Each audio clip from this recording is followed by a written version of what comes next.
ಸ್ನೇಹಿತರೆ ನಮಸ್ತೆ. ನಾನಿಂದು ಆಯ್ಕೆ ಮಾಡ್ಕೊಂಡಿರ್ತಕ್ಕಂಥ ಕತೆ ಒಂದು ದ ಮ್ಯೂಸಿಕಲ್ ಡಾಂಕಿ.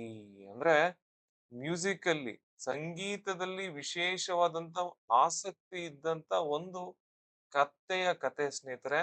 ಕತೆ ಬಹಳ ಬಹಳ ಆಸಕ್ತಿಯಾಗಿದೆ. ಈ ಕಥೆಯ ಮೂಲಕ ನಾನು ನಿಮ್ಗೆ ಅನೇಕ ಇಂಗ್ಲಿಷ್ ವಾಕ್ಯಗಳು ಮತ್ತೆ ಇಂಗ್ಲಿಷ್ ಪದಗಳನ್ನ ಈ ವಿಡಿಯೋದಲ್ಲಿ ಹೇಳ್ಕೊಡ್ತೀನಿ ಅಂತ ಹೇಳ್ತಾ ಕಥೆಯನ್ನ ಶುರು ಮಾಡೋಣ.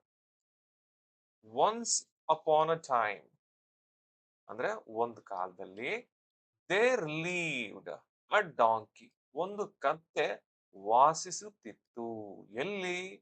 ಇನ್ ಎ ಸ್ಮಾಲ್ ವಿಲೇಜ್, ಒಂದು ಸಣ್ಣ ಹಳ್ಳಿಯಲ್ಲಿ. ಸ್ನೇಹಿತರೆ ಕಲಿಕೆ ಒನ್ಸ್ ಅಪಾನ್ ಅ ಟೈಮ್ ಅಂದ್ರೆ ಒಂದು ಕಾಲದಲ್ಲಿ, ಒಂದಾನೊಂದು ಕಾಲದಲ್ಲಿ. ದೇರ್ ಲೀವ್ಡ್ ವಾಸಿಸುತ್ತಿತ್ತು. ಅ ಸ್ಮಾಲ್ ವಿಲೇಜ್ ಅಂದ್ರೆ ಒಂದ್ ಸಣ್ಣ ಹಳ್ಳಿ.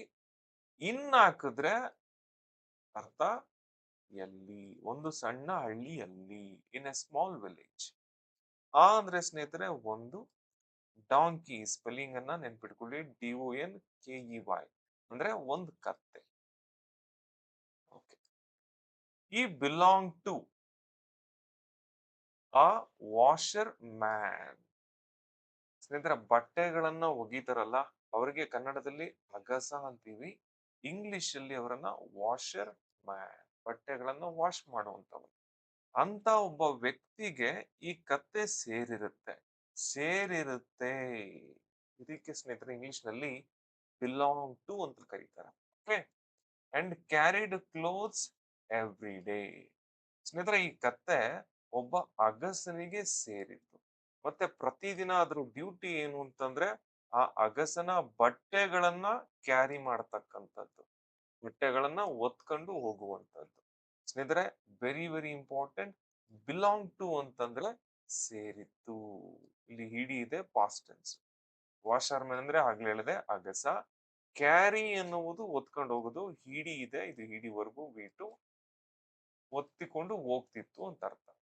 ಎವ್ರಿ ಡೇ ಸ್ಪೇಸ್ ಇರ್ಲಿ ಮಧ್ಯದಲ್ಲಿ, ಪ್ರತಿದಿನ. ನೆಕ್ಸ್ಟ್ ಏನಾಗುತ್ತೆ? One night.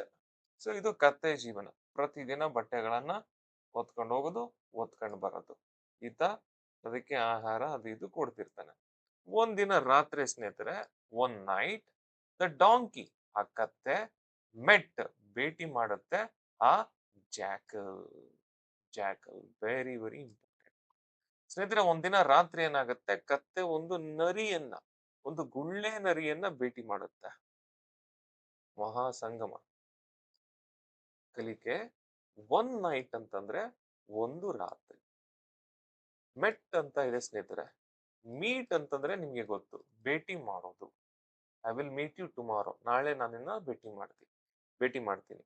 ನಿನ್ನೆ ನಾನು ನಿನ್ನನ್ನ ಭೇಟಿ ಮಾಡಿದೆ ಅಂತ ಹೇಳೋದಕ್ಕೆ ನೀವು I met you yesterday. So ಕತ್ತೆ ಭೇಟಿ ಆಗುತ್ತೆ ಯಾರನ್ನ? ಜಾಕಲ್. ಜಾಕಲ್ ಅಂತಂದ್ರೆ ಸ್ನೇಹಿತರೆ ನರಿ ಅಥವಾ ಗುಳ್ಳೆ ನರಿ. ನರಿಗೆ ನಾವು ಫಾಕ್ಸ್ ಅಂತ ಕೇಳಿರ್ತೀವಿ, ಗುಳ್ಳೆ ನರಿಗೆ ಕನ್ನಡದಲ್ಲಿ ಗುಳ್ಳೆ ನರಿ ಅಂತೀವಲ್ಲ, ಇದಕ್ಕೆ ಇಂಗ್ಲಿಷ್ ನಲ್ಲಿ ಜಾಕಲ್ ಅಂತ ಕರೀತಾರೆ. ಮುಂದೆ ನಾನು ಈ ಪದದ ಮೇಲೆ ಪ್ರಶ್ನೆಯನ್ನ ಕೇಳ್ಬೋದು, ಸೊ ದಯವಿಟ್ಟು ಈ ಪದವನ್ನ ನೆನ್ಪಿಟ್ಕೊಳ್ಳಿ. ಜಾಕಲ್ ಅಂತಂದ್ರೆ ಗುಳ್ಳೆ ನರಿ. ಜಾಕಲ್ ಸೇಡ್, ಆ ಗುಳ್ಳೆ ನರಿ ಹೇಳುತ್ತೆ, ಐ ನೋ, ನನಗೆ ಗೊತ್ತು. ನೋಡಿ ಹೇಳ್ತಾ ಇದೆ, ಮಚ್ಚಾ ನನಗೆ ಗೊತ್ತು ಕಣೋ, ಆ ವೆಜಿಟಬಲ್ ಗಾರ್ಡನ್ ನಿಯರ್ ಬೈ. ನರಿ ಹೇಳುತ್ತೆ, ನನಗೆ ಇಲ್ಲೇ ಹತ್ತಿರದಲ್ಲಿರುವಂತ ಒಂದು ತರಕಾರಿಯ ತೋಟ, ಒಂದು ತರಕಾರಿಯ ಗಾರ್ಡನ್ ಗೊತ್ತು, ಬರ್ತೀಯ ಹೋಗದಾ ಅಂತ ಕೇಳುತ್ತೆ. ಯಾರು? ನರಿ. ಕಲಿಕೆ ಸ್ನೇಹಿತರೆ, ಐ ನೋ ಅಂತಂದ್ರೆ ನನಗೆ ಗೊತ್ತು. ವೆಜಿಟಬಲ್ ಗಾರ್ಡನ್ ಅಂತಂದ್ರೆ ತರಕಾರಿಗಳನ್ನ ಬೆಳಿತಕ್ಕಂತ ಒಂದು ಕೈತೋಟ, ವೆಜಿಟಬಲ್ ಗಾರ್ಡನ್. ನಿಯರ್ ಬೈ ಅಂತಂದ್ರೆ ಹತ್ತಿರದಲ್ಲಿ, very very important. Near by medical store ಅಂತಂದ್ರೆ ಮೆಡಿಕಲ್ ಸ್ಟೋರ್ ಹತ್ರದಲ್ಲಿ, ಪೆಟ್ರೋಲ್ ಬಂಕ್ ಹತ್ರ, ನಿಯರ್ ಬೈ ಪೆಟ್ರೋಲ್ ಬಂಕ್. ದೇವಸ್ಥಾನದ ಹತ್ತಿರ, ನಿಯರ್ ಬೈ ಟೆಂಪಲ್. ಸೊ ಇಂಥ ಸ್ಥಳದ ಹತ್ತಿರದಲ್ಲಿ ಅಂತ ಹೇಳೋದಕ್ಕೆ ನೀವು ನಿಯರ್ ಬೈ ಪದವನ್ನ ಬಳಸಬಹುದು. ಚರ್ಚೆ ಚೆನ್ನಾಗಿ ಸಾಕ್ತಾ ಇದೆ ಇಬ್ರು ನಡುವೆ. ಮತ್ತೆ ಹೇಳುತ್ತೆ ಗುಳ್ಳನರಿ, there is plenty of food there, come with me.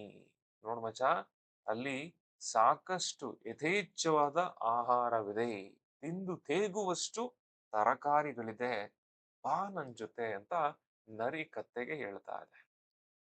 ಕಲಿಕೆ ಸ್ನೇಹಿತರೆ, ದೇರ್ ಈಸ್ ಅಂತಂದ್ರೆ ಇದೆ, ಪ್ಲೆಂಟಿ ಆಫ್ ಫುಡ್ ಅಂದ್ರೆ ಯಥೇಚ್ಛವಾದ ಆಹಾರ, ಯಥೇಚ್ಛವಾದ ಸಾಕಷ್ಟು ಏನೋ ತುಂಬಿ ತುಳುಕುವುದು ಅಂತ ಹೇಳೋದಕ್ಕೆ ಇಂಗ್ಲಿಷ್ ನಲ್ಲಿ ಬಳಕೆ ಆಗ್ತಕ್ಕಂಥ ಪದ plenty of. Come with me, ನನ್ನ ಜೊತೆ ಬಾ. ವಿತ್ ಅಂತಂದ್ರೆ ಜೊತೆ. ಕತ್ತೆ ಏನ್ ಹೇಳುತ್ತೆ? The donkey happily followed him. ಕತ್ತೆಗೆ ಬಹಳ ಖುಷಿ ಆಗ್ಬಿಡುತ್ತೆ, ಸಂತೋಷದಿಂದ ಆನಂದದಿಂದ ಅದನ್ನ ಫಾಲೋ ಮಾಡುತ್ತೆ. ನಡಿ ಹೋಗದ, ಚೆನ್ನಾಗಿ ಜಮಾಯಿಸದ ಅಂತ ಹೇಳ್ಬಿಟ್ಟು ಇಬ್ರು ಒಟ್ಟಿಗೆ ಸಾಕ್ತಾರೆ. ಸ್ನೇಹಿತರೆ, ಹ್ಯಾಪಿ ಅಂದ್ರೆ ಸಂತೋಷ, ಹ್ಯಾಪಿಲಿ ಅನ್ನೋದು ಸ್ನೇಹಿತರೆ ಅಡ್ವರ್ಬ್, ಕ್ರಿಯಾ ವಿಶೇಷಣ ಪದ, ಸಂತೋಷದಿಂದ ಅಂತ ಅರ್ಥವನ್ನ ಕೊಡ್ತದೆ. ಫಾಲೋ ಅಂದ್ರೆ ಅನುಸರಿಸು, ಹೀಡಿ ಇದೆ ಪಾಸ್ಟ್ ಟೆನ್ಸು, ಇದು ವಿ2, ಹಿಂಬಾಲಿಸಿತು ಅನ್ನುವಂತ ಅರ್ಥ ಬರ್ತದೆ. ನೆಕ್ಸ್ಟ್ ಏನಾಗುತ್ತೆ? ಇಬ್ರು ವೆಜಿಟೇಬಲ್ ಗಾರ್ಡನ್ಗೆ ಎಂಟ್ರಿ ಕೊಟ್ಟಿದ್ದಾರೆ. They entered the garden through ಮುಖಾಂತರ, ಅ ಸ್ಮಾಲ್ ಓಲ್ ಸಣ್ಣ ರಂಧ್ರದ ಮುಖಾಂತರ, ಇನ್ ದ ಫೆನ್ಸ್ ಬೇಲಿಯಲ್ಲಿ. ಸ್ನೇಹಿತರೆ, ಅವರು ಬೇಲಿಯಲ್ಲಿದ್ದಂತಹ ಒಂದು ಸಣ್ಣ, ನೋಡಿ ಇದು ಬೇಲಿ, ಇಲ್ಲೊಂದು ಸಣ್ಣ ರಂಧ್ರ ಇರುತ್ತೆ, ಬಣ್ಣ ಗೊತ್ತಿರುತ್ತದು, ಒಂದು ಆ ಸಣ್ಣ ರಂಧ್ರದ ಮೂಲಕ ತೋಟಕ್ಕೆ ಪಾದಾರ್ಪಣೆಯನ್ನ ಮಾಡ್ತಾರೆ. ಎಂಟರ್ ಅಂದ್ರೆ ಪ್ರವೇಶಿಸು, ಹಿಡಿ ಇದೆ, ಪ್ರವೇಶಿಸಿದ್ರು ಪಾಸ್ಟ್ ಟೆನ್ಸು ಎಂಟರ್. ಥ್ರೂ ಅಂದ್ರೆ ಬಹಳ ಇಂಪಾರ್ಟೆಂಟ್ ಪದ ಸ್ನೇಹಿತರೆ, ಮೂಲಕ, ರಂಧ್ರದ ಮೂಲಕ, through the hole. Small hole ಅಂದ್ರೆ ಸಣ್ಣ ರಂಧ್ರ, ಹೋಲ್ ಅಂದ್ರೆ ತೂತು, ಸಣ್ಣ ರಂಧ್ರ, ಸ್ಮಾಲ್ ಹೋಲ್. ಫೆನ್ಸ್ ಅಂದ್ರೆ ಬಹಳ ಬಹಳ ಇಂಪಾರ್ಟೆಂಟ್ ಪದ ಸ್ನೇಹಿತರೆ, ಬೇಲಿ. ಬೇಲಿಗೆ ಇಂಗ್ಲಿಷ್ ಅಲ್ಲಿ ಏನಂತೀವಿ? ಫೆನ್ಸ್. ನೆಕ್ಸ್ಟ್ ಏನಾಗುತ್ತೆ? ದೇ ಏಟ್, ಅವರು ತಿಂದು ತೇಗ್ತಾರೆ. ನೋಡಿ ಇಬ್ರು ಹೆಂಗ್ ತಿಂತಾ ಇದಾರೆ, ಪಾರ್ಟಿ ಮಾಡ್ತಾ ಇದಾರೆ ಇಬ್ರು ವೆಜಿಟೇಬಲ್ ಗಾರ್ಡನ್ ಅಲ್ಲಿ. ಫ್ರೆಶ್ ವೆಜಿಟೇಬಲ್ಸ್, ಅವರು ತಾಜಾ ತರಕಾರಿಗಳನ್ನ ತಿಂದರು, ಮುಕ್ಕಿದರು. ಹೇಟ್, ಹೀಟ್ ಅಂದ್ರೆ ತಿನ್ನುವುದು ಪ್ರೆಸೆಂಟ್, ಹೇಟ್ ಅನ್ನೋದು ಪಾಸ್ಟ್ ಟೆನ್ಸ್ ಸ್ನೇಹಿತರೆ, ಹೀಟ್ ಅನ್ನೋದು ಪಾಸ್ಟ್ ಪಾರ್ಟಿಸಿಪಲ್. ಸೊ ಇಲ್ಲಿ ವಿ2 ಏಟ್, ಇಬ್ರು ತಿಂತಾರೆ ಎನ್ನ ಫ್ರೆಶ್ ವೆಜಿಟೇಬಲ್ಸ್, ತಾಜಾ ತಾಜಾ ತರಕಾರಿಗಳನ್ನ, ತಾಜಾ ಪಾನೀಯ ಫ್ರೆಶ್ ಜ್ಯೂಸ್, ತಾಜಾ ಹಣ್ಣುಗಳು ಫ್ರೆಶ್ ಫ್ರೂಟ್ಸ್. ಸೊ ಫ್ರೆಶ್ ಅಂತಂದ್ರೆ ಈಗ ತಾನೆ ಈಗ ತಾನೆ ಬೆಳೆದಿರತಕ್ಕಂಥದ್ದು. ನೆಕ್ಸ್ಟ್ ಏನಾಗುತ್ತೆ? ಆಫ್ಟರ್ ಈಟಿಂಗ್, ಚೆನ್ನಾಗಿ ತಿಂದ್ರು. The donkey looked at the Moon, ತಿಂದ ನಂತರ, ತಿಂದ ನಂತರ ಅಂತ ಹೇಳೋದಕ್ಕೆ ಏನನ್ಬೇಕು? After eating. ಕತ್ತೆ ಚಂದ್ರನನ್ನ ನೋಡುತ್ತೆ, ನೋಡಿ ತಿಂತು ಚಂದ್ರನನ್ನ ನೋಡುತ್ತೆ. ಆಫ್ಟರ್ ಈಟಿಂಗ್ ಸ್ನೇಹಿತರೆ, ಇಂಥ ಕೆಲಸ ಮಾಡಿದ ನಂತರ ಅಂತ ಹೇಳಬೇಕಾದ್ರೆ ಆಫ್ಟರ್ ಪದವನ್ನ ಬಳಸಿ. ನಿದ್ದೆ ಮಾಡಿದ ನಂತರ ಆಫ್ಟರ್ ಸ್ಲೀಪಿಂಗ್, ಪಾಠ ಮಾಡಿದ ನಂತರ ಆಫ್ಟರ್ ಟೀಚಿಂಗ್, ಕುಡಿದ ನಂತರ ಆಫ್ಟರ್ ಡ್ರಿಂಕಿಂಗ್, ಬಂದ ನಂತರ ಆಫ್ಟರ್ ಕಮಿಂಗ್, ಹೋದ ನಂತರ ಆಫ್ಟರ್ ಗೋಯಿಂಗ್. ಲುಕ್ ಅಂದ್ರೆ ನೋಡೋದು, ಹಿಡಿದ ಪಾಸ್ಟ್ ಟೆನ್ಸ್ ನೋಡ್ತು, ಏನನ್ನ? ಚಂದ್ರನ, ಮೂನ್. ಕತ್ತೆ ಹೇಳುತ್ತೆ, ವಾಟ್ ಅ ಬ್ಯೂಟಿಫುಲ್ ನೈಟ್, ಎಂತಹ ಸುಂದರವಾದ ರಾತ್ರಿ. ವಾಟ್ ಆ ಅಂದ್ರೆ ಸ್ನೇಹಿತರೆ ಎಂತಹ, ಎಂತ beautiful movie, what a beautiful movie, ಎಂತ ಒಳ್ಳೆ ವ್ಯಕ್ತಿ, ವಾಟ್ ಅ ಬ್ಯೂಟಿಫುಲ್ ಮ್ಯಾನ್. ಅರ್ಥ ಆಗ್ತಿದ್ಯಾ? ವಾಟ್ ಆ ಅಂತಂದ್ರೆ ಎಂತಹ, ಬ್ಯೂಟಿಫುಲ್ ಅಂದ್ರೆ ಸುಂದರವಾದ, ನೈಟ್, ನೈಟ್ ಅಂದ್ರೆ ರಾತ್ರಿ. ಐ ಫೀಲ್ ಲೈಕ್ ಸಿಂಗಿಂಗ್, ಕತ್ತೆ ಜಾಕಲ್ಗೆ ಹೇಳ್ತಾ ಇರೋದು, ನರಿಗೆ, ನನಗೆ ಯಾಕೋ ಮಚ್ಚ ಆಡಬೇಕು ಅನ್ನಿಸ್ತಾ ಇದೆ, ಹಂಗೆ ಒಂದೆರಡು ಪದಗಳನ್ನ ಬಿಡಬೇಕು ಅನ್ನಿಸ್ತಾ ಇದೆ. ಐ ಫೀಲ್ ಲೈಕ್ ಅಂದ್ರೆ ವೆರಿ ಇಂಪಾರ್ಟೆಂಟ್, ನನಗೆ ಹಿಂಗ್ ಅನ್ನಿಸ್ತಾ ಇದೆ ಅಂತ ಹೇಳೋದಕ್ಕೆ ಬಳಸ್ತಕ್ಕಂತ ಒಂದು ವಾಕ್ಯ. ನನ್ಗೆ ಯಾಕೋ ತಿನ್ಬೇಕು ಅನ್ನಿಸ್ತಾ ಇದೆ, ಐ ಫೀಲ್ ಲೈಕ್ ಈಟಿಂಗ್. ನನ್ಗೆ ಯಾಕೋ ನೀರ್ ಕುಡಿಬೇಕು ಅನ್ನಿಸ್ತಾ ಇದೆ, I feel like drinking water. ನನ್ಗೆ ಯಾಕೋ ದುಡ್ಡು ಕೇಳಬೇಕು ಅನ್ನಿಸ್ತಾ ಇದೆ. ಇದಕ್ಕೆ ಏನಂತೀವಿ ಇಂಗ್ಲಿಷ್ ಅಲ್ಲಿ? ಕಾಮೆಂಟ್ ಮಾಡಿ. ನನ್ಗೆ ಯಾಕೋ ದುಡ್ಡು ಕೇಳಬೇಕು ಅನ್ನಿಸ್ತಾ ಇದೆ. ಐ ಫೀಲ್ ಲೈಕ್ ಏನು? ಕಾಮೆಂಟ್ ಮಾಡಿ. ಸಿಂಗಿಂಗ್ ಅಂತಂದ್ರೆ ಹಾಡೋದು. ಐ ಫೀಲ್ ಲೈಕ್ ಸಿಂಗಿಂಗ್ ಅಂತಂದ್ರೆ ನನ್ಗೆ ಯಾಕೋ ಹಾಡಬೇಕು ಅನ್ನಿಸ್ತಾ ಇದೆ ಮಚ್ಚ ಅಂತ ಕತ್ತೆ ಜಾಕಲ್ಗೆ ಹೇಳುತ್ತೆ. ದ ಜಾಕಲ್, ನರಿ, ವಾರ್ನ್ಡ್ ಹಿಮ್, ಎಚ್ಚರಿಕೆಯನ್ನ ಕೊಡುತ್ತೆ. ಪ್ಲೀಸ್ ಡೋಂಟ್ ಸಿಂಗ್, ದಯವಿಟ್ಟು ಹಾಡಬೇಡ. ನರಿ ಅದಕ್ಕೆ ಎಚ್ಚರಿಕೆಯನ್ನ ಕೊಡುತ್ತೆ. ವಾರ್ನ್ ಅಂದ್ರೆ ಎಚ್ಚರಿಕೆಯನ್ನ ಕೊಡೋದು. ಇಡಿ ಇದೆ ಸ್ನೇಹಿತರೆ, ಪಾಸ್ಟ್ ಟೆನ್ಸ್, ಎಚ್ಚರಿಕೆಯನ್ನ ನೀಡಿತು. ಪ್ಲೀಸ್ ಡೌಂಟ್, ಇಂಥ ಕೆಲಸವನ್ನ ಮಾಡಬೇಡಿ ಅಂತ ಹೇಳೋದಕ್ಕೆ ನೀವು ಈ ವಾಕ್ಯನ ಬಳಸಿ. Please don't. ಸಿಂಗ್ ಅಂದ್ರೆ ಹಾಡು, ಹಾಡಬೇಡ, ಪ್ಲೀಸ್ ಡೌಂಟ್ ಸಿಂಗ್. ತಿನ್ಬೇಡ, ಪ್ಲೀಸ್ ಡೌಂಟ್ ಹೀಟ್. ಬರಬೇಡ, ಪ್ಲೀಸ್ ಡೌಂಟ್ ಕಮ್. ಓಕೆ, ಕೂತ್ಕೋಬೇಡ, ಪ್ಲೀಸ್ ಡೌಂಟ್. ಏನ್ ಬರುತ್ತೆ ಸ್ನೇಹಿತರೆ? ಕಾಮೆಂಟ್ ಮಾಡಿ. ದಯವಿಟ್ಟು ಕೂತ್ಕೋಬೇಡ ಇಲ್ಲಿ. The farmer may hear you. Jackal ಹೇಳ್ತಾ ಇರೋದು ನೋಡಿ ಪೇಕಲಾಟನ. ರೈತ ನೀನ್ ಹಾಡೋದನ್ನ ಕೇಳಿಸ್ಕೊಳ್ಬಹುದು. ಫಾರ್ಮರ್ ಅಂದ್ರೆ ರೈತ. ಮೇ ಅನ್ನುವಂತಹ ಒಂದು ಮಾಡೆಲ್ ವರ್ಬ್ ಅನ್ನ ಸ್ನೇಹಿತರೆ ಬಹುಶಃ ಸಾಧ್ಯತೆ ಅನ್ನ ಎಕ್ಸ್ಪ್ರೆಸ್ ಮಾಡೋದಕ್ಕೆ ಹೇಳ್ತಾರೆ. ಇಂಥ ಕೆಲಸ ಜರುಗಬಹುದು ಅಂತ ಹೇಳೋದಕ್ಕೆ ಹೇಳ್ತಾರೆ. ರೈತ ಕೇಳಬಹುದು. ರೈತ, the farmer may hear you. Hear ಅಂದ್ರೆ ಕೇಳಿಸ್ಕೊಳ್ಳೋದು. ನೆಕ್ಸ್ಟ್ ಏನಾಗುತ್ತೆ? ಕತ್ತೆ ಅದ್ರ ಮಾತನ್ನ ಕೇಳುತ್ತಾ ಬಟ್ ಆದರೆ, ಈ ಪದ ಬಂದ್ರೆ ಏನೋ ಡೇಂಜರ್ ಇದೆ ಅಂತ ಅರ್ಥ. The donkey did not listen. ಕತ್ತೆ ಕೇಳಲಿಲ್ಲ. ಬಟ್ ಅಂದ್ರೆ ಆದ್ರೆ, ಡಿಡಂಟ್ ಲಿಸನ್ ಅಂದ್ರೆ ಕೇಳಿಸ್ಕೊಳ್ಳಿಲ್ಲ. ಕತ್ತೆ ಹೇಳುತ್ತೆ ಮೈ ವಾಯ್ಸ್ ಇಸ್ ಬ್ಯೂಟಿಫುಲ್ ಈ ಸೇಡ್ ಪ್ರೌಡ್ಲಿ. ನನ್ನ ಧ್ವನಿ ತುಂಬಾ ಸುಂದರವಾಗಿದೆ, ಮಧುರವಾಗಿದೆ ಅಂತ ಬಹಳ ಹೆಮ್ಮೆಯಿಂದ ಪ್ರೌಡ್ಲಿ ಹೇಳ್ಕೊಳುತ್ತೆ. ಮೈ ವಾಯ್ಸ್, ನನ್ನ ಧ್ವನಿ, ಬ್ಯೂಟಿಫುಲ್ ಸುಂದರ, ಬ್ಯೂಟಿಫುಲ್ ಆಗಿದೆ, ಈಸ್ ಬ್ಯೂಟಿಫುಲ್. ಪ್ರೌಡ್ಲಿ ಅಂತಂದ್ರೆ ಸ್ನೇಹಿತರೆ ಹೆಮ್ಮೆಯಿಂದ. ದೆನ್ ನಂತರ ಈ ಬಿಗ್ಯಾನ್ ಟು ಬ್ರೇ ಲೌಡ್ಲಿ. ಕಳೆದ ಕಥೆಯಲ್ಲಿ ನಾ ಈ ಪದವನ್ನ ಹೇಳ್ಕೊಟ್ಟಿದ್ದೀನಿ ನಿಮ್ಗೆ. ಕತ್ತೆಯ ಕರ್ಕಶ ಧ್ವನಿಗೆ ಬ್ರೇ ಅಂತ ಕರೀತಾರೆ. ಕತ್ತೆದು ಕರ್ಕಶ ಧ್ವನಿ ಗೊತ್ತಲ್ಲ, ಹೀ ಹಾ ಹೀ ಹಾ ಅಂತ. ಸೊ ಆತರ ಕೂಗೋದಕ್ಕೆ ನಾನು ಹಾಡ್ತಾ ಇದ್ದೀನಿ ಅಂತ ಹೇಳ್ಬಿಟ್ಟು ಆತರ ಕೂಗೋದಕ್ಕೆ ಸ್ಟಾರ್ಟ್ ಮಾಡುತ್ತೆ. ಈ ಹಾ ಈ ಹಾ. ಸ್ನೇಹಿತರೆ ಕಲಿಕೆ. ದೆನ್ ಅಂದ್ರೆ ನಂತರ, ಆಫ್ಟರ್. ಬಿಗಿನ್ ಅಂದ್ರೆ ಪ್ರಾರಂಭಿಸು, ಪ್ರಾರಂಭಿಸ್ದೆ, ಪ್ರಾರಂಭಿಸ್ತು, ಬಿಗ್ಯಾನ್ ಎ ಬರುತ್ತೆ ಪಾಸ್ಟ್ ಟೆನ್ಸ್. ಲೌಡ್ಲಿ ಜೋರಾಗಿ. ಏನ್ ಮಾಡೋದಕ್ಕೆ? ಬ್ರೇ. ಈ ಹಾ ಈ ಹಾ ಈ ಸೌಂಡ್ಗೆ ಇಂಗ್ಲಿಷ್ ನಲ್ಲಿ ಕತ್ತೆಯ ಸೌಂಡ್ಗೆ ಬ್ರೇ ಅಂತ ಕರೀತಾರೆ ಸ್ನೇಹಿತರೆ. ದ ಫಾರ್ಮರ್ ರೈತ ಹರ್ಡ್ ಕೇಳಿಸ್ಕೊಳ್ತಾನೆ. ನೋಡಿ ರೈತನ ಕಿವಿಗ್ ಬಿತ್ತು. ದ ನಾಯ್ಸ್ ಕೇಮ್ ರನ್ನಿಂಗ್ ಓಡ್ತಾ ಬರ್ತಾನೆ ಟು ದ ಗನ್ ತೋಟಕ್ಕೆ. ರೈತ ಶಬ್ದವನ್ನ ಕೇಳಿ ತೋಟದ ಕಡೆಗೆ ಗುಡುಗುಡು ಗುಡುಗುಡು ಗುಡು ಅಂತ ಓಡ್ ಬರ್ತಾನೆ. ಸ್ನೇಹಿತರೆ ಕಲಿಕೆಯಲ್ಲಿ ಹರ್ಡ್ ಅಂತ ಪ್ರೊನೌನ್ಸ್ ಮಾಡ್ಬೇಕಿದು ಫಸ್ಟ್. ತುಂಬಾ ಜನ ಇದನ್ನ ಹಿಯರ್ಡ್ ಅಂತ ಪ್ರೊನೌನ್ಸ್ ಮಾಡ್ತಾರೆ. ತಲೆ ಮೇಲೆ ಹೊಡಿಬೇಕು ಅವ್ರಿಗೆ, ತಪ್ಪು. ಹರ್ಡ್ ಅಂತ ಪ್ರೊನೌನ್ಸ್ ಮಾಡ್ಬೇಕು. ಹಿಯರ್ ಅಂದ್ರೆ ಕೇಳಿಸ್ಕೊಳ್ಳೋದು, ಹರ್ಡ್ ಅಂದ್ರೆ ಕೇಳಿಸ್ಕಂಡೆ. ರೈತ ಕೇಳಿಸ್ಕೊಂಡ. ಏನ್ನ? ನಾಯ್ಸ್ ಶಬ್ದವನ್ನ ಕೇಳಿದ ತಕ್ಷಣ ರೈತ ಏನ್ ಮಾಡದ? ಓಡಿ ಬಂದ. ಹಿಂಗ್ ಹೇಳಕ್ಕೆ ಸ್ನೇಹಿತರೆ ಕೇಮ್ ರನ್ನಿಂಗ್ ಅಂತ ಹೇಳ್ಬೇಕು. ಕೇಮ್ ರನ್ನಿಂಗ್ ಯಾವ ಕಡೆಗೆ? ಗಾರ್ಡನ್. ಟು ಅಂದ್ರೆ ಗೆ, ತೋಟಕ್ಕೆ, ತೋಟದ ಕಡೆಗೆ. To the garden. ಏನಾಗುತ್ತೆ ಈಗ? The jackal quickly escape through the hole. ಜಾಕಲ್ಗೆ ಗೊತ್ತಾಗೋಯ್ತು, ನರಿಗೆ ಗೊತ್ತಾಗೋಯ್ತು ರೈತ ಓಡ್ ಬರ್ತವನೆ ಅಂತ. ಸೊ ಏನ್ ಮಾಡುತ್ತದು? ಆ ರಂಧ್ರದ ಮೂಲಕ ತಬುಕ್ ಅಂತ ಎಸ್ಕೇಪ್ ಆಗ್ಬಿಡುತ್ತೆ. ಕ್ವಿಕ್ಲಿ ಅಂದ್ರೆ ಬೇಗನೆ, ಎಸ್ಕೇಪ್ ಅಂದ್ರೆ ಪರಾರಿಯಾಗು, ಹಿಡಿಯದೆ ಪರಾರಿಯಾದನು, ಮುಖಾಂತರ ಥ್ರೂ ದ ಓಲ್ ರಂಧ್ರದ ಮೂಲಕ, ಮುಖಾಂತರ ಅದು ಎಸ್ಕೇಪ್ ಆಗ್ಬಿಡುತ್ತೆ. ಸೊ ಜಾಕಲ್ ಗುಳ್ಳೆ ನರಿ ಸೇಫು. ನಮ್ಮ ಕತ್ತೆ ಕತೆ ಏನು? ಬಟ್ ಮತ್ತೆ ಡೇಂಜರ್. ಆದ್ರೆ ದ ಡಾಂಕಿ ವಾಸ್ ಕಾಟ್. ಕತ್ತೆ ಸಿಕ್ಕಿ ಬಿದ್ದಿತು. ಬಟ್ ಅಂದ್ರೆ ಆದ್ರೆ, ವಾಸ್ ಕಾಟ್ ಅಂದ್ರೆ ಸಿಕ್ ಬಿಡೋದು. ಕ್ಯಾಚ್ ಅಂದ್ರೆ ಹಿಡಿಯೋದು ಸ್ನೇಹಿತರೆ. ಓಕೆ, ಹಿಡ್ದೆ, ಸಿಕ್ಕಿ ಬಿದ್ದೆ ಅಂತ ಹೇಳೋದಕ್ಕೆ ನೀವು ಕಾಟ್ ಪದವನ್ನ ಬಳಸಬೇಕು. ಇದು ಪ್ಯಾಸಿವ್ ವಾಯ್ಸ್ ಆಗಿದೆ. ಸಿಕ್ಕಿ ಹಾಕಿ ಕೊಳ್ಳಲ್ಪಟ್ಟಿತು ಅನ್ನುವಂತ ಅರ್ಥ.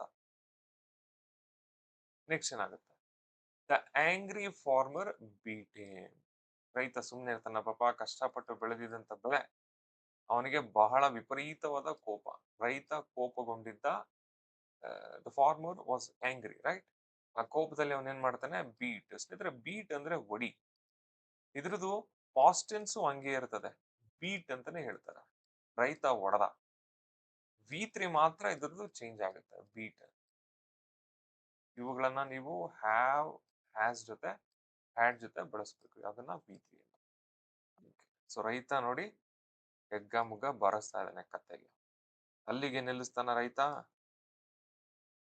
ಈ ಟೈಡ್, ಅವನು ಕಟ್ತಾನೆ ಆ ಹೆವಿ ಸ್ಟೋನ್, ಬಹಳ ಭಾರವಾದಂತ ಒಂದು ಕಲ್ಲನ್ನ, ಅರೌಂಡ್, ಸುತ್ತ, ದ ಡಾಂಕಿ ಸ್ನೇಕ್, ಆ ಕತ್ತೆಯ ಕತ್ತಿನ ಸುತ್ತ ಒಂದು ಭಾರವಾದ ಕಲ್ಲನ್ನ ಕಟ್ತಾನೆ.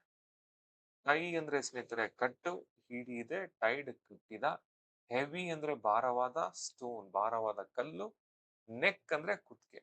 ಅರೌಂಡ್ ಪದದ ಅರ್ಥ ಸ್ನೇಹಿತರೆ ಸುತ್ತ, ಸುತ್ತಲು. ಆ ಕತ್ತೆಯ ಕುತ್ತಿಗೆಯ ಸುತ್ತ ಒಂದು ಹೆವಿ ಭಾರವಾದ ಕಲ್ಲನ್ನ ರೈತ ಕಟ್ತಾನೆ. ಅಂದ್ರೆ ಮತ್ತೆ ಈ ತರ ಕೆಲಸ ಮಾಡಬಾರ್ದು ಅಂತ, punishment. The donkey walked away sadly. ಕತ್ತೆ ಬಹಳ ದುಃಖದಿಂದ ಅಲ್ಲಿಂದ ಹೊರಟೋಗುತ್ತೆ. ವಾಕ್ ಅವೇ ಅಂದ್ರೆ ಹೊರಟೋಗೋದು, ಹಿಡಿದೆ, ಹೊರಟಿ ಹೋಯ್ತು. ಸ್ಯಾಡ್ಲಿ ಅಂದ್ರೆ ದುಃಖದಿಂದ. ಆಫ್ಟರ್ ಸಮ್ ಟೈಮ್, ಸ್ವಲ್ಪ ಸಮಯದ ನಂತರ, ಈ ಮೆಟ್, ಅದು ಭೇಟಿ ಮಾಡುತ್ತೆ ದ ಜಾಕಲ್. ಹಂಗೆ ನಡ್ಕೊಂಡ್ ಬರ್ತಾ ಇರ್ಬೇಕಾದ್ರೆ ಒಂದು ಸ್ಮೈಲ್ ಕೊಡ್ಕೊಂಡು ಅಣ್ಣ ಒಂದ್ ಜಾಕಲ್ ಎಂಟ್ರಿ ಕೊಡ್ತಾನೆ. ಆಫ್ಟರ್ ಸಮ್ ಟೈಮ್ ಅಂದ್ರೆ ಸ್ವಲ್ಪ ಸಮಯದ ನಂತರ, ಮೀಟ್, ಮೆಟ್, ಮೆಟ್, ಮೀಟಿಂಗ್, ಮೀಟ್ಸ್, ಭೇಟಿ ಆಯಿತು. ಈಗೇನಾಗುತ್ತೆ? ದ ಜಾಕಲ್ ಆಸ್ಟ್, ನೋಡಿ ಈಗ ಗುಳ್ಳೆನರಿ ಕೇಳುತ್ತೆ, how was your musical performance? ನಿನ್ನ ಸಂಗೀತ ಪ್ರದರ್ಶನ ಹೆಂಗಿತ್ತು ಮಚಾ ಅಂತ ಕೇಳುತ್ತೆ. ಆಸ್ಕ್ ಅಂದ್ರೆ ಕೇಳು, ಹಿಡಿ, ಆಸ್ಕ್ಡ್ ಕೇಳಿತು. ಹೌ ವಾಸ್, ಇಂಥ ಒಂದು ಸಂದರ್ಭ, ಮೂವಿ ಹೇಗಿತ್ತು, ಸಂಗೀತ ಕಾರ್ಯಕ್ರಮ ಹೇಗಿತ್ತು, ಊಟ ಹೇಗಿತ್ತು ಅಂತ ಕೇಳಬೇಕಾದ್ರೆ ಸ್ನೇಹಿತರೆ ಹೌ ವಾಸ್ ಅನ್ನ ಬಳಸಬೇಕು. ಮ್ಯೂಸಿಕಲ್ ಪರ್ಫಾರ್ಮೆನ್ಸ್ ಅಂದ್ರೆ ಸಂಗೀತ ಪ್ರದರ್ಶನ. ದ ಡಾಂಕಿ ಫೆಲ್ಟ್ ಅಶೇಮ್ಡ್, ಕತ್ತೆಗೆ ಒಂಥರ ಅವಮಾನ, ನಾಚಿಕೆ ಆಗ್ಬಿಡುತ್ತೆ. ಫೀಲ್ ಅಂತಂದ್ರೆ ಅನಿಸು, ಅನಿಸ್ತು, ಅದ್ರದ್ದು ಪಾಸ್ಟ್ ಟೆನ್ಸ್ ಫೆಲ್ಟ್. ಅಶೇಮ್ಡ್ ಅಂತಂದ್ರೆ ಸ್ನೇಹಿತರೆ, ಶೇಮ್ ಅಂದ್ರೆ ನೀವು ಕೇಳಿರ್ತೀರ, ನಾಚಿಕೆ. ಇದೊಂಥರ ಅಬ್ಜೆಕ್ಟಿವ್ ಸ್ನೇಹಿತರೆ. ಫೀಲ್ ಆದ್ಮೇಲೆ ಇಂಥ ಪದವನ್ನ ಬಳಸ್ಬೇಕು ನೀವು. ಓಕೆ, ಐ ಫೀಲ್ ಅಶೇಮ್ಡ್ ಅಂತಂದ್ರೆ ನನಗೆ ಒಂಥರ ನಾಚಿಕೆ ಆಗೋಯ್ತು. ಕತ್ತೆ, ದ ಡಾಂಕಿ ಫೆಲ್ಟ್ ಅಶೇಮ್ಡ್ ಅಂತಂದ್ರೆ ಕತ್ತೆಗೆ ನಾಚಿಕೆ ಆಗೋಯ್ತು. ಛೇ, ಇವನ್ ಮಾತು ನಾನು ಕೇಳಬೇಕಾಗಿತ್ತಲ್ಲ ಅಂತ. ಕತ್ತೆ ಹೇಳುತ್ತೆ ದುಃಖದಿಂದ, ಐ ಮೇಡ್, ನಾನ್ ಮಾಡದೆ, ಅ ಬಿಗ್ ಮಿಸ್ಟೇಕ್, ನಾನು ದೊಡ್ಡ ತಪ್ಪನ್ನ ಮಾಡದೆ. ಮೇಕ್ ಅಂದ್ರೆ ಮಾಡು, ಇದ್ರದ್ದು ಪಾಸ್ಟ್ ಟೆನ್ಸ್ ಸ್ನೇಹಿತರೆ ಇರ್ರೆಗ್ಯುಲರ್ ವರ್ಬು ಮೇಡ್. ನಾನ್ ಮಾಡದೆ, ಐ ಮೇಡ್ ಏನ್ನ? ಅ ಬಿಗ್ ಮಿಸ್ಟೇಕ್, ಒಂದು ದೊಡ್ಡ ತಪ್ಪನ್ನ. ಸ್ನೇಹಿತರೆ ಇದಕ್ಕೆ ಬ್ಲಂಡರ್ ಅಂತಾನು ಕರೀತಾರೆ. ಬ್ಲಂಡರ್ ಅಂತಂದ್ರೆ ದೊಡ್ಡ ತಪ್ಪು. I should have listened to you, ನಾನ್ ನಿನ್ ಮಾತನ್ನ ಕೇಳಬೇಕಿತ್ತು. ಸ್ನೇಹಿತರೆ ಶುಡ್ ಹ್ಯಾವ್ ಪದ ಇದೆಯಲ್ಲ, ಇದೊಂದು ಟೆನ್ಸು. ಇಂಥ ಕೆಲಸವನ್ನ ನಾನು ಮಾಡಬೇಕಿತ್ತು ಅಂತ ಹೇಳುವ ಸಂದರ್ಭದಲ್ಲಿ ಇದನ್ನ ಬಳಸ್ತಾರೆ. ಓಕೆ, ಶುಡ್ ಹ್ಯಾವ್ ಬಂದಾಗ ಅದ್ರ ಪಕ್ಕ ಯಾವಾಗ್ಲೂ V3 ಇರಬೇಕು. For example, go, vent, gone. Gone ಅನ್ನೋದು V3 ಅಲ್ವಾ? ನಾನು ಹೋಗ್ಬೇಕಿತ್ತು, ಐ ಶುಡ್ ಹ್ಯಾವ್ ಗಾನ್. ನಾನು ಬರಿಬೇಕಾಗಿತ್ತು, write, wrote, written. I should have written ಅಂದ್ರೆ ನಾನು ಬರಿಬೇಕಿತ್ತು. ಲಿಸನ್ ಟು ಯು, ನಿನ್ನ ಮಾತನ್ನ ನಾನು ಕೇಳಬೇಕಿತ್ತು, I should have listen. The jackal said, ನರಿ ಹೇಳುತ್ತೆ, ಯು ಶುಡ್ ಥಿಂಕ್ ಮಚಾ, ಸ್ವಲ್ಪ ಯೋಚನೆ ಮಾಡ್ಬೇಕು ನೀನು. ಬಿಫೋರ್ ಯು ಆಕ್ಟ್, ಯಾವುದೇ ಒಂದು ಕೆಲಸವನ್ನ ಮಾಡೋದಕ್ಕಿಂತ ಮುಂಚೆ, ಆ ಕೆಲಸವನ್ನ ದಬಾಕಕ್ಕಿಂತ ಮುಂಚೆ ಸ್ವಲ್ಪ ಹೊತ್ತು ಯೋಚಿಸ್ಬೇಕು. ಅಲ್ಲಿಗೆ ಸ್ನೇಹಿತರೆ ಶುಡ್ ಅಂತಂದ್ರೆ ಇಂಥ ಕೆಲಸವನ್ನ ಮಾಡ್ಬೇಕು, ಮಾಡ್ಲೇಬೇಕು ಅಂತ. ಥಿಂಕ್ ಅಂತಂದ್ರೆ ಯೋಚಿಸ್ಲೇಬೇಕು, ಯೋಚಿಸ್ಬೇಕು. ಬಿಫೋರ್ ಅಂದ್ರೆ ಮೊದಲು, ಆಕ್ಟ್ ಅಂತಂದ್ರೆ ಕೆಲಸ ಮಾಡು, ಪರ್ಫಾರ್ಮ್ ಮಾಡು. ಏನನ್ನಾದ್ರೂ ಮಾಡೋದಕ್ಕಿಂತ ಮುಂಚೆ ಥಿಂಕ್ ಥಿಂಕ್ ಥಿಂಕ್ ಅಂತ ಜಾಕಲ್ ತಲೆ ಮೇಲೆ ಹೊಡೆದು ಹೇಳುತ್ತೆ, ಯಾರಿಗೆ? ಕತ್ತೆಗೆ. ದ ಡಾಂಕಿ ಅಂಡರ್ಸ್ಟೂಡ್, ಕತ್ತೆಗೆ ಅರ್ಥ ಆಗುತ್ತೆ ಹೀಸ್ ಮಿಸ್ಟೇಕ್, ತನ್ನ ತಪ್ಪಿನ ಬಗ್ಗೆ. ಅಂಡ್ ಪ್ರಾಮಿಸ್ಡ್, ಆಣೆ ಮಾಡುತ್ತೆ to be more careful, careful ಆಗಿರ್ತೀನಿ ಕಣಪ್ಪ ಅಂತ ಭರವಸೆಯನ್ನ ಕೊಡುತ್ತೆ. ಯಾರು? ಅಂಡರ್ಸ್ಟೂಡ್ ಅಂದ್ರೆ ಸ್ನೇಹಿತರೆ, ಅಂಡರ್ ಸ್ಟ್ಯಾಂಡ್ ಅಂದ್ರೆ ವಿ ಒನ್ ಪ್ರೆಸೆಂಟ್, ಅಂಡರ್ಸ್ಟೂಡ್ ಅಂದ್ರೆ ಪಾಸ್ಟ್ ಟೆನ್ಸ್, ಅರ್ಥ ಮಾಡಿಕೊಂಡಿತು. ಮಿಸ್ಟೇಕ್ ಅಂದ್ರೆ ತಪ್ಪು, ಪ್ರಾಮಿಸ್ ಅಂತಂದ್ರೆ ಭರವಸೆ ನೀಡು, ಭಾಷೆ ನೀಡು, ಹಿಡಿ ಹೊರಬಿದು, ಭರವಸೆ ನೀಡ್ತು, ಆಣೆ ಮಾಡ್ತು, ಪ್ರಾಮಿಸ್ಡ್. ಮೋರ್ ಕೇರ್ಫುಲ್ ಅಂದ್ರೆ ಹೆಚ್ಚು ಕೇರ್ಫುಲ್ ಆಗಿ ಇರ್ತೀನಿ ಅಂತ, ಜಾಗರೂಕವಾಗಿ ಇರ್ತೀನಿ ಅಂತ.